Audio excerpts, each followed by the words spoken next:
Baik, pada kesempatan kita akan membahas tentang ikhlas ya. Ikhlas itu biasanya berkenaan dengan hati ya. Dimana ikhlas itu adalah sesuatu yang berhubungan dengan perasaan di hati. Kita lihat arti ikhlas dari segi bahasa. Ikhlas itu artinya ketulusan hati atau kebersihan hati.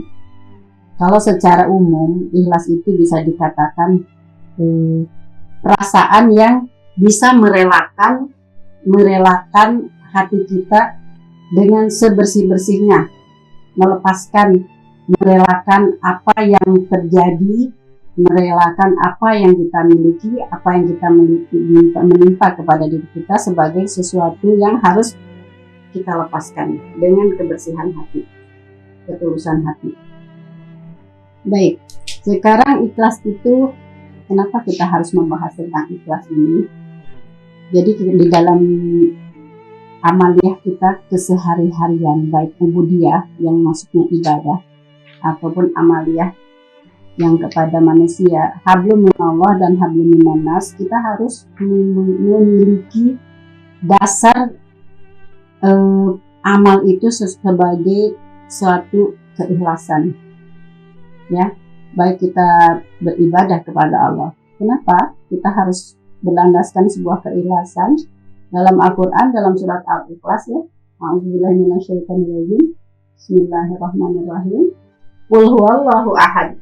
Katakanlah Allah itu adalah esa, Allahus somad, Allah tempat bergantung kepadanya segala sesuatu, lam yalid wa lam yulad, tidak beranak dan tidak diperanakan, walam yakul lahu kufuwan ahad.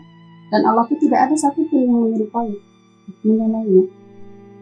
Lalu apa arti surat Al-Ikhlas ini? Adalah mengesahkan Allah, memurnikan Allah, membersihkan Allah dari segala kesyirikan, bahwa hanya Allah lah yang satu. Kita hanya meminta kepada Allah, bergantung apapun kepada Allah. Allah itu zat yang tidak beranak dan tidak diperanakan. Nah, itu membersihkan, memurnikan keesaan Allah dengan tulus hati, bahwa apapun yang kita lakukan ini hanya karena Allah. Allah yang ahad, Allah yang satu, Allah as-somad, Allah tempat kita bergantung kepadanya. Nah, lam yalid wa lam yulad, Allah itu tidak punya anak yang diperanakan dan tidak ada satupun yang menyamainya. Nah, itulah dasar bahwa kita beramal kepada Allah itu harus karena Allah. Kemudian bagaimana kita mengaplikasikan ikhlas itu dalam keseharian?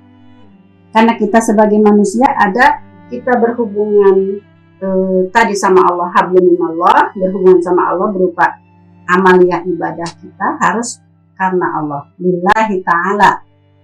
Ya, tidak berharap balas, tidak berharap pujian, tapi berharap hanya Allah yang menerima apa yang kita lakukan, ibadah kita hanya karena Allah. Lalu di dalam aplikasinya dalam keseharian, kadang kita ada istilah begini, ikhlas dan tidak ikhlas. Artinya ikhlas itu sudah merelakan apapun yang, misalnya contohnya deh ya, kita kehilangan dompet lah, di dalamnya ada uang, lalu kita sudah cari kemana-mana tidak dapat, akhirnya kita bilang sudah ikhlaskan saja. Nah, itu adalah salah satu perbuatan yang dimana kita merelakan apa yang hilang dari milik kita, ikhlaskan saja. Mungkin Allah akan balas dengan yang lebih dari yang hilang. Nah, itu adalah ikhlas, merelakan. Lalu ikhlas dalam arti bersih ya, tanpa ada ingin dipandang. Contoh perbuatan amaliyah kita seperti apa? Kita membantu orang nih, ada orang kesulitan, kita punya untuk mengatasi kesulitan mereka, lalu kita tolong, lalu kita bantu. Maka kita memberikan bantuannya itu harus diniatkan di hati ikhlas. Jangan berharap, aku nolong dia, barangkali suatu saat dia bisa nolong aku, atau nanti dia bisa mengembalikan yang aku tolong kepada dia, atau ada harapan lain, balas budi, atau rasa terima kasih lah umpamanya. Nah, itu sebelum kita melakukan itu harus betul-betul dibersihkan dengan tadi ikhlas, artinya bersihkan hati dengan hati yang tulus, bahwa kita membantu dia hanya karena apa? Karena Allah.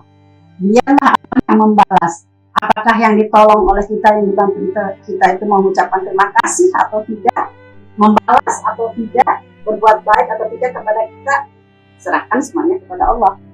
Maka kita akan bersih hati kita, melaksanakan apapun bukan karena ingin dibalas. Nah, itu salah satu contoh amalia. Ada lagi, ketika kita ditimpa suatu musibah ya. Musibah itu luar biasa, banyak hal musibah itu bentuknya.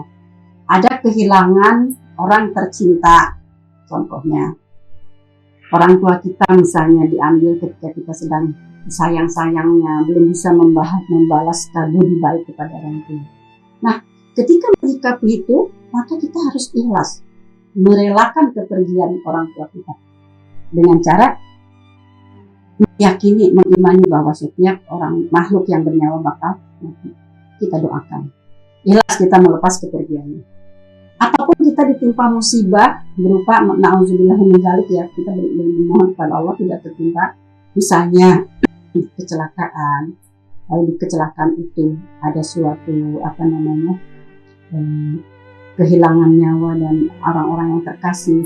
Sama juga kita harus mengikhlaskan, karena itu adalah bagian daripada yang harus kita imani. Kalau kita tidak ikhlas, maka kita tidak akan menjadi hati kita bersih. Karena ikhlas itu adalah membersihkan hati, merelakan hati, ya, dengan tidak berharap balas budi atau pujian atau imbalan dari orang yang kita buat baik atau dari musibah yang kita terima, semuanya itu berasal dari Allah. Itu adalah ikhlas. Nah, begitu juga dengan kita berbuat misalnya menolong orang di jalanan umpamanya, atau orang-orang yang terdekat kita misalnya minta tolong, lalu kita berharap setelah menolong bahwa dia akan membalas kebaikannya. Jangan, dialah Allah yang membalas semua kebaikannya. Karena apa kata Allah di dalam di dalam sebuah keterangan, bila seseorang sholat berwudu lalu dia berniat sholat dan sholatnya itu khusyuk lillahi ta'ala, hanya karena Allah, maka berhak dia mendapatkan pahala surga. Artinya, justru dengan ikhlas itu pahalanya lebih besar dari apa yang kita kehilangan atau dari apa yang kita lakukan pengorbanannya. Pengorbanan yang kita lakukan dalam melakukan sesuatu kegiatan itu, amalia ibadah umpamanya, menolong orang, kalau pahalanya sesuai dengan apa yang kita lakukan, sangat sedikit. Tapi kalau Allah yang membalas, maka Allah akan melimpahkan kebaikan lebih daripada itu, insya Allah. Maka di sini ikhlas itu adalah sebagai pembersih jiwa ya. Nah, di sini Ali bin Abi Thalib mengatakan ikhlas adalah penerimaan daripada agama dari hawa nafsu ya. Artinya di situ berperilaku yang menyimpang, hawa nafsu yang menyimpang, artinya membersihkan dari hawa nafsu yang menyimpang. Lalu dari apa? Macam-macam penyakit ya. Kemudian yang ada di dalam hati yang tersembunyi. Penyakitnya itu diantaranya ingin dipuji, ingin dibalas, ingin dihormat ya. Penyakit hati itu ingin disanjung, ingin dipuji, ingin dibalas, ingin dihormat ya. Nah, walaupun itu hanya ucapan terima kasih ya, kita tidak usah berharap ada ucapan terima kasih bila kita menolong orang, membantu orang. Biarlah, karena kita sudah mengikhlaskan apa yang kita lakukan adalah hanya karena Allah, lillahi ta'ala. Biarlah Allah yang membalasnya. Nah, kemudian juga di sini, jadi ikhlas itu kita kategorikan ikhlas beribadah kepada Allah dengan cara ibadah kita hanya karena Allah. Biar Allah yang balas. Tidak ingin dipuji orang, ya. Tidak ingin dianggap orang misalnya kita orang taat, orang alim. Tetapi kita ingin hanya karena Allah. Lalu kepada manusia, ikhlas melakukan amal, menolong, membantu sesama, ya, memberikan kelonggaran, keringanan, atau kita ditimpa musibah, kita ikhlaskan. Karena inti daripada pemahaman ikhlas itu adalah ketulusan hati. Artinya hati yang tulus, hati yang bersih dan rela. Melakukan ibadah rela sama Allah. Ya. Kemudian kita melakukan amalan juga hanya karena Allah, tanpa balas budi, tanpa harapan imbalan. Walaupun itu hanya ucapan terima kasih atau ingin dikatakan orang baik, itu inti daripada ikhlas. Mungkin segitu saja, mudah-mudahan bermanfaat ya. Billahi taufiq wal hidayah. Assalamualaikum warahmatullahi wabarakatuh.